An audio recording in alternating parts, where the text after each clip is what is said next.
Abenguriye gen kodida tinkudundo kodiwari ana abija chela bita kude keme fulani tana abenguru yere ale mirindu bita ba keme anitani worola muri bodo buka dugin kono na toko Abdurrahman Konate anu willa kata dala sumu mukama ode fulani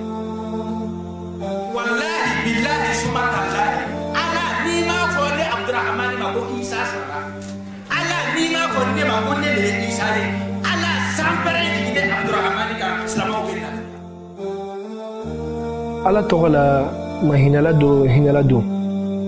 tando be ala ye jaba dunkolu marile ka tingini jonyina fe akoke salatigi mamadika alemi nana ala kan lase awma oko anga foli be badema bela dini e badema nu o minu be ka ni jajulu infle amanone obadin kede fe alifanu hunjara anna foli yale an karamoko bala nyanga du defe wamba nyina ofe akado kai ali de kera ni jajulu sabudi bo fembe la de ni sabudi ne badi manu anka makoro ba fo kabi kumaja ko men dai men tigiladi wa alu ya me chugo mina anu bela de ne ya me o chugo kelendela kama soro dangani atambulo anu ya me bolon kono kafo ko murike dobe abenguro abika kiraya wele ayirela kafo nabillahi Isa amba Maryam den ko Sara o ale de ye Isa ye min ko fora kafa kabina dia labana na mawma min famia mogo biga kiraya galone da karamo kela bawo anu ye min sura karamo keda onini tikele nga dawedete anu ye min sheria ambo drone lakale wabini ala sona kumpa membe awla abela jine noya to de fle bawo anu ye dala sumuni ke ajajuru lamande o kama banyina ofe anuka je kani janjo fle nyonfe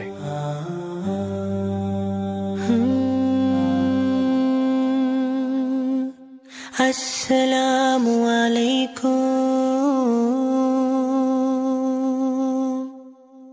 Allah you are my all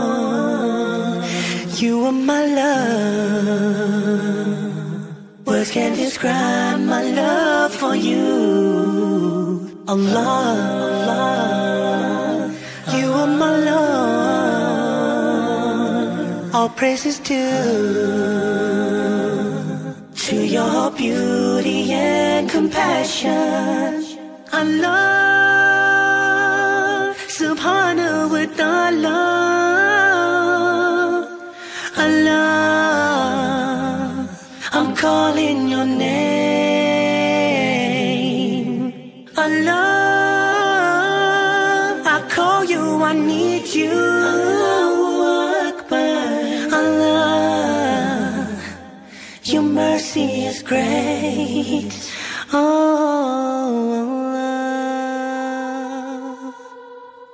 Allah.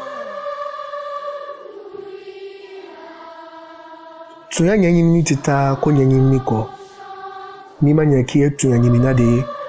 figa ke nyanyimi kela de fonai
lagasarasiri banna ni Ala ka diɲɛ ye. O kɔfɛ de an ye labɛnw sabati ni ka sɔrɔ ka dalasumu baaraw daminɛ. Ɲininkaliba wɔɔrɔ de kun bɛ anw bolo. An y'o ɲininkali de kɛ morikɛ la. A ye jaabi min sɔrɔ k'a di anw ma, o de filɛ nin ye.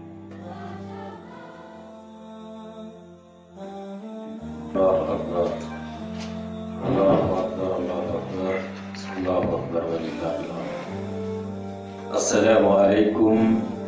wa rahmatullahi ta'ala wa barakatuh.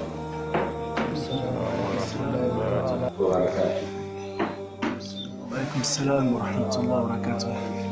Ni barma ko ni barma ya furi au ko islam ya furi ni ko fo ni aikatu ko furi an so jare do bi wala dayna abin guru ya Cote d'Ivoire jama'atul islamiyyah al-muhammadiyya ka fabala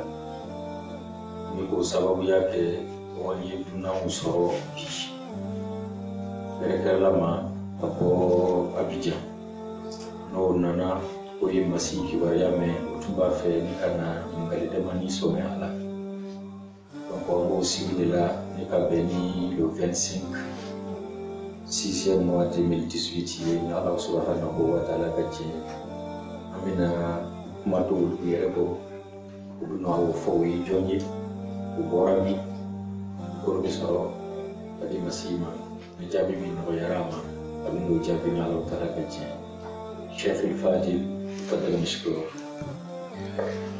بسم الله الرحمن الرحيم. الحمد لله رب العالمين، ثم الصلاة والسلام على أشرف المرسلين محمد بن عبد الله وعلى آله وصحبه أجمعين. الحمد لله. أن يغر اللي بدو بولدنا أن سوالين فندو أن بفلاني على طغي ما هنالدو تندو بألاي kala tando ka wali nyuman lo ka tingini jonyina fe ako ke aka bilebeleka salatigi mamadi koni ana so dunko ana janyon ani mawo mani emana ke uluma la dige bagaye fo kata se chenduma oko ne badimanu ambe o bela jilim foni alislamia foliye ko assalamu alaikum wa rahmatullahi wa barakatuh. Fo chogo werela kawni jo ala ka jɔ sabati ka wuruki ka bamba ka dume ka tɔma ne badimanu an bɛ aw bɛɛ fo aw fɛn o fɛn sera k'aw sen bɔ aw yɛrɛ kɔrɔ ka se yan k'aw fo aw tɔgɔ ni aw jamu la k'aw folon bɛɛ k'aw ni ce aw ni kira mantoya. Ne yɛrɛ tɔgɔ de ko Alpha Nuh Jara. Donc an wuli kun tɛ dɔwɛrɛ ye, an ye Sheikhu ka kibaruya mɛn dugu kɔnɔ Abidjan. Alhamdulillahi rabbil alamin. An baden bɛrɛ Ustaz Musa Amidou Konate fo Manden Burkina, an ka foli bɛ a ye kosɛbɛ kosɛbɛ. Ale min kɛra sababu ye ka sira don anw kɔrɔ fo ka se yanɔ a bɛ nguru yan. Alhamdulillah, an bɛ a fo a sigiyɔrɔ la.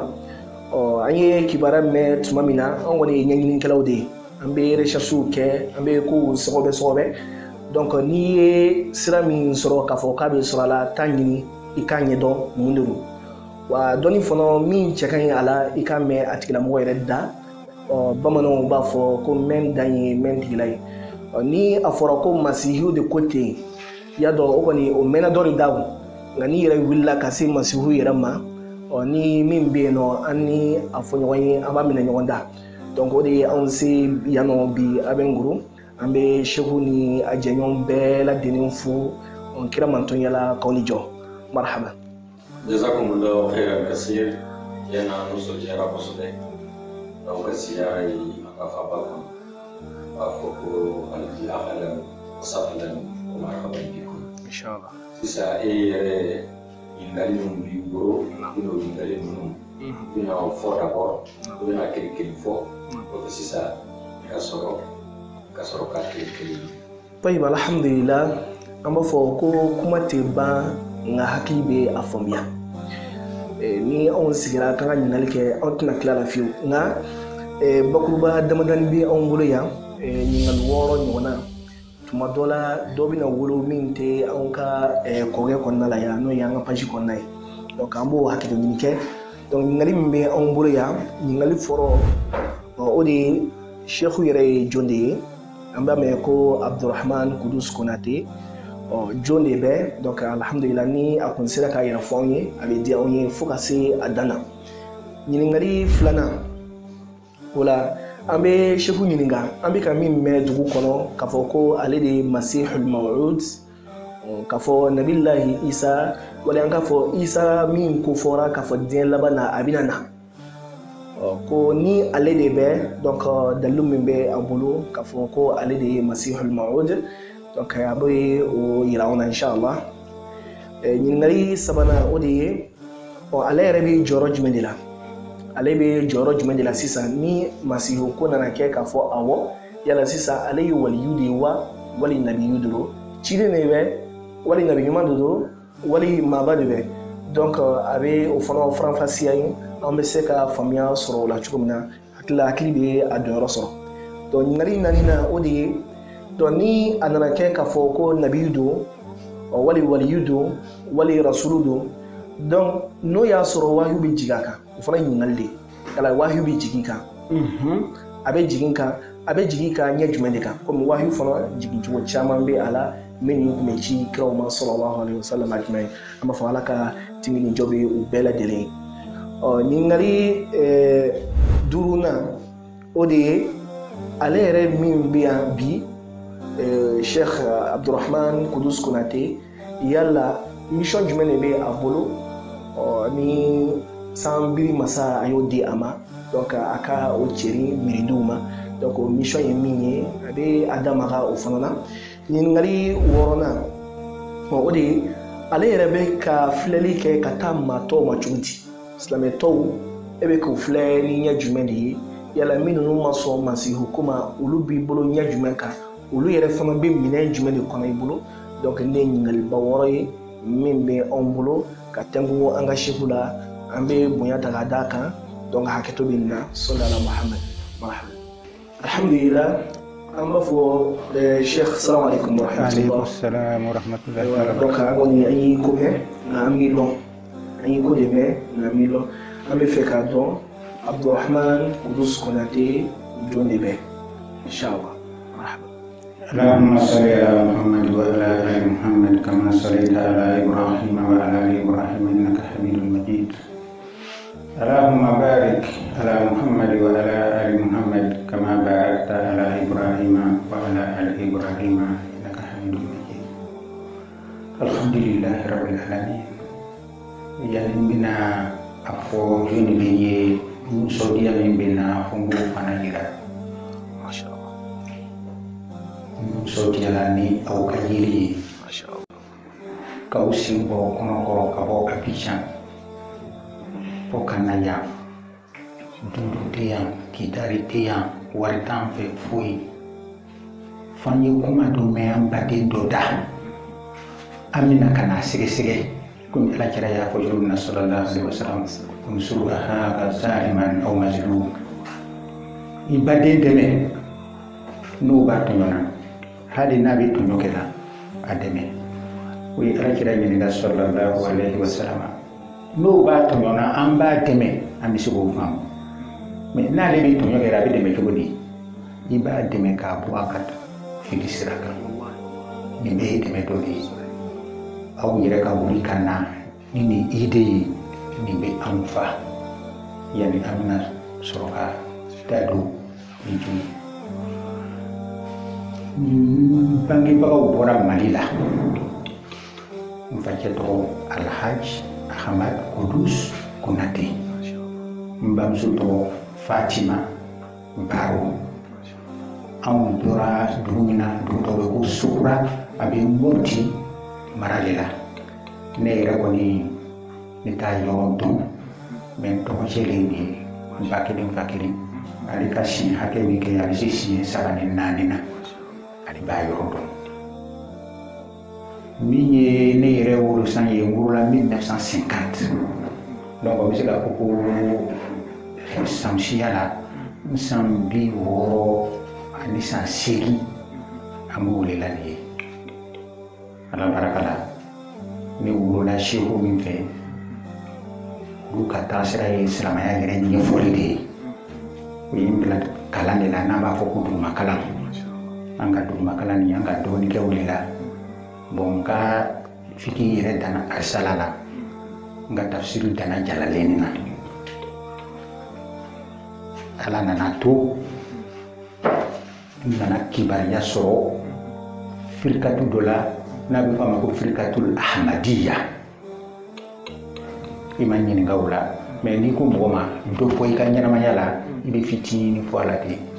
bon ou bien n'i ma besoin o la n bɛ se k'a dan ten. Tuma jante anw bolo tiɲɛ don an ka baara ninnu fana kasɛti m'anw bolo anw de sigilen b'a la a bɛ ten de alhamdulillah an ye seku faamuya mɔgɔ min don sisan an ye tɔgɔ dɔn an ye jamu dɔn an ye fa dɔn an ye ba dɔn alhamdulillah an bɛ waleɲuman dɔn o la kosɛbɛ kosɛbɛ bonya bɛ manden o bonyamasegin bɛ alhamdulillah an bɛ foli bɛɛ lajɛlen lasegin i yɛrɛ de ma o la ɲininkali filanan min bɛ anw bolo yan anw y'a mɛn dugu kɔnɔ k'a fɔ k'ile de ye masihu ye masihiw ko fɔra k'a fɔ k'a bɛ na diɲɛ laban na wa ɲininkali minnu bɛ yen o de ye yala ile de don wa ni ile don cogo di ile y'a dɔn k'i don dalu jumɛn de b'a la donc i b'an bilasira o fana ala k'aw bɛ sɔn aw ma fota ni kɛra ni ɲininkaliw bɛɛ lajɛlen. alhamdulillah ne yɛrɛ ala ye n kɛ mɔgɔ ye kabi n sanji 14 kasifu bɛ kɛ n na kasifu bɛ mun ye ni fɛn min bɛna kɛ tuma dɔ la a bɛ filime ɲɛkɔrɔ a ko dɔw bɛ sɔrɔ ka kɛ walima ni dunan dɔ bɛ na n b'a natɔ ye a tɛ mɛn dunan tɔgɔ bɛ na kabini san 14 ala nana kɛ tumana min na ni ne si bɛ sanji 24 n ye muhadasu ye i ka dɔn muhadasu bɛ komi e yɛrɛ ye mɔgɔ kalanni ye muhadisu bɛ yen muhadisu ye hadisa dɔnnaba ye muhadasu ye ala bɛ kuma ni mɔgɔ minnu ye mais a fɔ man di k'a fɔ ala bɛ kuma ni ye o fɔ man di ala nana kɛ ne yɛrɛ ka faamu taga sira kan silamɛya ka faamu taga sira kan mɔgɔ min ye masihu ye ne tun fɛ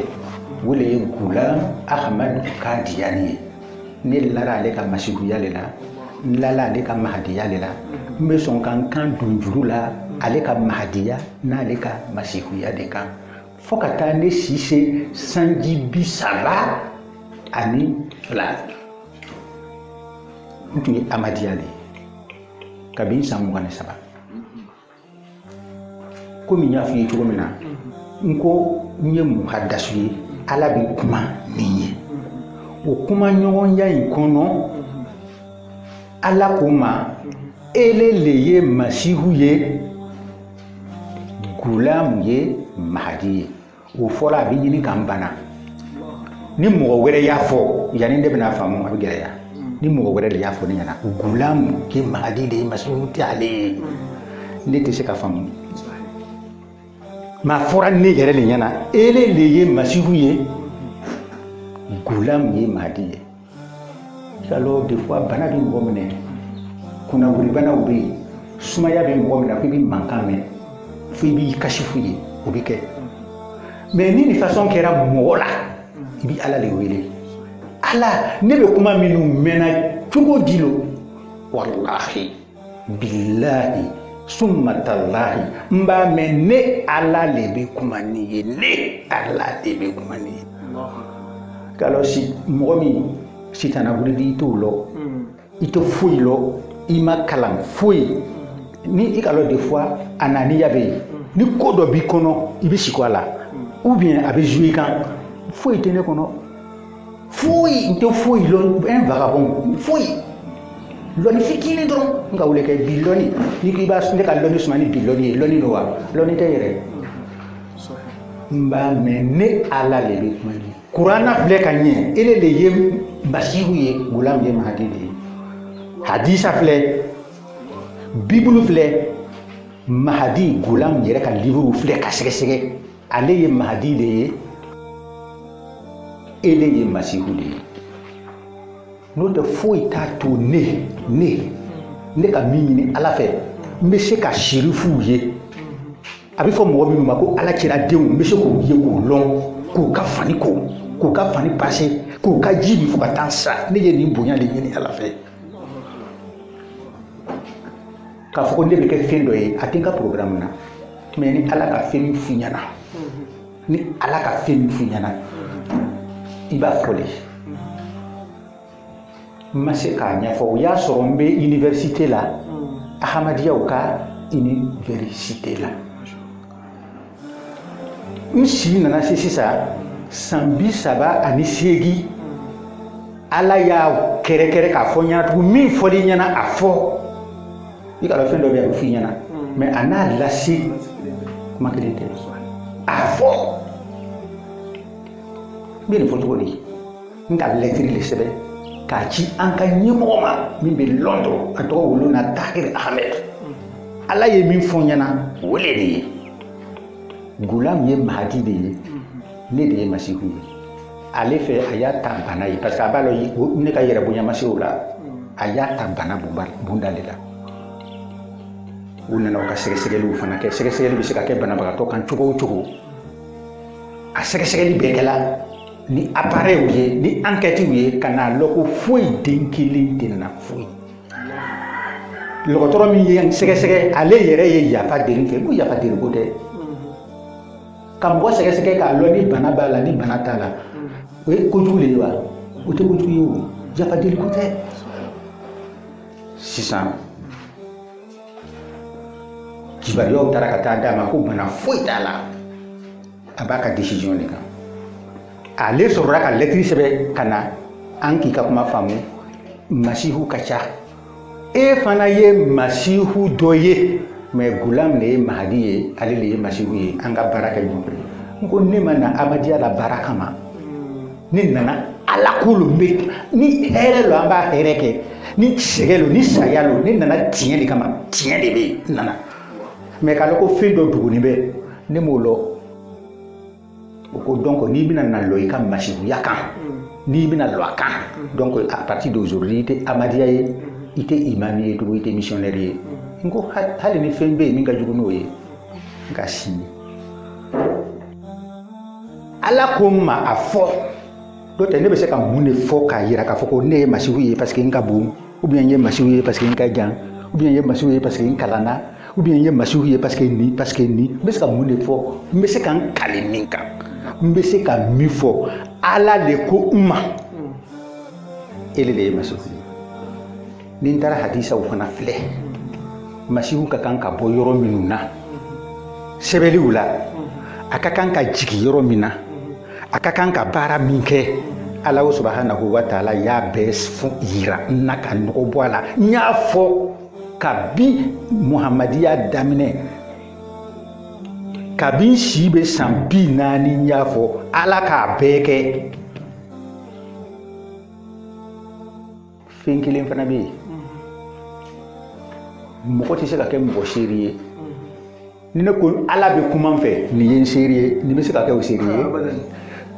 ala bɛ kuma n fɛ nin ye n seeri ye nin bɛ se ka kɛ o seeri ye n bɛ se k'a fɔ jɔn ye seeri ye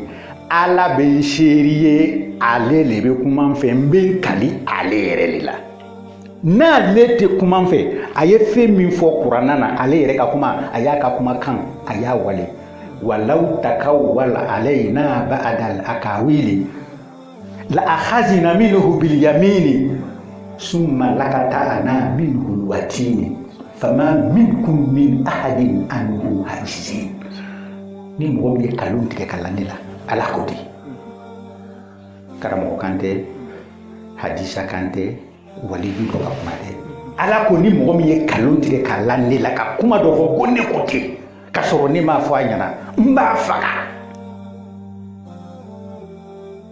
n'a ko n b'a faga mɔgɔ bɛna ko non faga kɔrɔ ka ca a bɛ se ka kɛ a b'i kɛ naloma ye a bɛ se ka kɛ a b'i kɛ fantan ye faga kɔrɔ ka ca a ko la akhazna minhu bil yamini summa lakata'na minhu alwati ani juru b'a tigɛ le saya kɔrɔdan et puis fama minkum min ahadin anhu k'a fɔ ko mɔgɔ dɔ bɛ yen dɔw b'a ko non Abdurahmane n'a kalila a ka kalan kɛ indi duwawu dɔw b'a bolo a bɛ t'o duwawu kɛ i bɛ ala le sɔsɔ la o duwawu tɛ danfɛn bolo a duwawu tɛ danfɛn bolo donc n tɛ se ka foyi yira k'a fɔ ko nin de ye ne seeri ye o kosɔn n ye Nabila Isa ye ala le ko n ma ele le ye Masihu ye a ma dan o ma dɛ Gulam le ye Mahdi ye donc on bɛ se ka min fɔ n ka masiruya problème kan o ye nin ye Ala ye ko ma ten donc n fana y'a fɔ n y'a fɔ don min na n ko san 40 n b'a kɛ dugukolo kan Ala kira le y'a fɔ sallallahu alaihi wasallam a ko Isa bɛ jigin dimanche a bɛ san 40 balo 82 kɛlɛ min kɛla peut-être o y'a sɔrɔ aw bɛ ko dɔ kalama 82 kɛlɛba dɔ kɛra Syrie anw de tun ye o kɛlɛden ninnu ye ne jigila dimanche o de la